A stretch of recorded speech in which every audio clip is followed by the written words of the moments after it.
It was 5 years ago. You just need to get over it. That's what somebody said to me. So let me just remind you. At this time, 5 years ago, I was in lockdown for 2 weeks while my grandmother was dying and I couldn't go visit her because of the COVID restrictions. It was this time 5 years ago where the entire world got locked down and people were dying every single day and their families couldn't go visit them because of the restrictions. It was this time 4 years ago that I had to break in to a hospital to see my grandfather who had suffered a stroke after getting the vaccine. And I had to beg and cry and fall to my knees in front of a police officer who was standing guarding the emergency exits, the emergency entrances at the hospital. And I broke in there to go see my grandpa because of what had happened.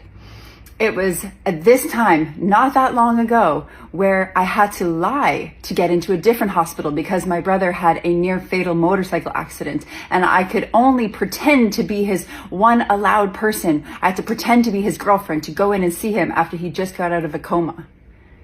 It was this time not that long ago that my dad died. He had taken the vaccines because he thought he had no choice. He was almost 60 years old.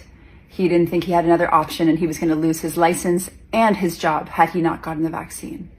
It was this time not that long ago that people were screaming at me in grocery stores and yelling at me in the streets for not wearing a mask. It was this time not that long ago that families were split apart, people hating each other from the same families, where people weren't allowed at the Christmas dinner because they didn't have an experimental vaccine injected into their bodies. Do you remember? Have you forgotten? Are you one of those people that just like a goldfish, you forget what happens to you yesterday? So while I don't have the same anger in my heart because I had to choose to let that go for my own well-being, I'm never going to get over it. I am never going to forget what happened to us. I cannot. Because you think it's going to be the last time? You think it's the last time? Look at what the WEF is doing. Look at the new pandemic treaties. Look at everything that's happening. So while I no longer hold the same anger in my heart, I will always remember what happened. And I'm never going to just get over it. It will always be present for me because it has to.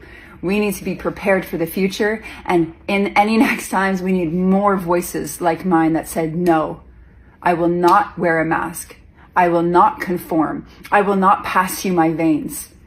No, I am resisting to the system that is here to sicken us, oppress us, and literally put us 6 feet underground.